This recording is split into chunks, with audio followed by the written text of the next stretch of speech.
পাহাড়ের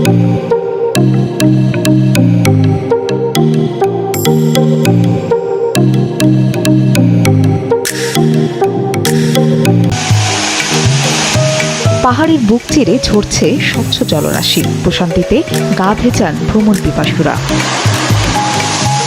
এটি খাগড়াছড়ির রিংছা ঝর্ণা। প্রায় ১০০ ফুট উচ্চতার ঝর্ণা আর নয়নবিরাম প্রাকৃতিক সৌন্দর্য উপভোগে এবারও ঈদ ও বাংলা নববর্ষের ছুটিতে ভিড় করছেন দর্শনার্থীরা। এছাড়া আলুটিলা গুহায় মশাল হাতে ঘুরে বেড়ান অনেকে। ভিড় রয়েছে জেলা পরিষদ পার্কের ঝুলন্ত সেতু, মায়াবিনী লেক, দেবতা পুকুর সহ প্রতিটি পর্যটন স্পটেও।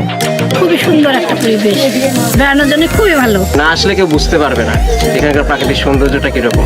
আলুটিলাতে আসলাম, ভালো লাগতেছে। পর্যটকদের নিরাপত্তায় কাজ করছে টুরিস্ট পুলিশ। কোনো ধরনের অপতৎপরতা যেন না ঘটে সেখানে আমাদের আগাম তথ্য আমরা সংগ্রহ করছি, আমাদের গোয়েন্দা নজরদারি আছে।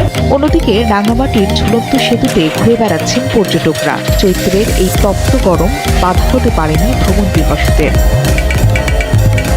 অনেকে আবার হ্রদের শান্ত নীল জলে কায়াকিং করছেন, কেউ বা আবার নৌযানে করে সুবলং ঝর্ণা ঘুরে বেড়াচ্ছেন। বিকাশে কম খরচে ক্যাশ আউটের লিমিট বেড়ে ৫০,০০০। প্রিয় এজেন্টও ২টা। রাঙামাটি আমার অনেক ঘুরতে ভালো লাগছে। নতুন একটা নেচার আমি দেখতে পেয়েছি, আর এখানের পানি আর এখানে ঘুরে ফিরে আমার মোটামুটি ভালোই লেগেছে আমার। ঈদের টানা ছুটিতে লক্ষাধিক পর্যটকের সমাগম ঘটবে বলে আশা ব্যবসায়ীদের। ফাহরিয়া ফারজানা, সময় সংবাদ।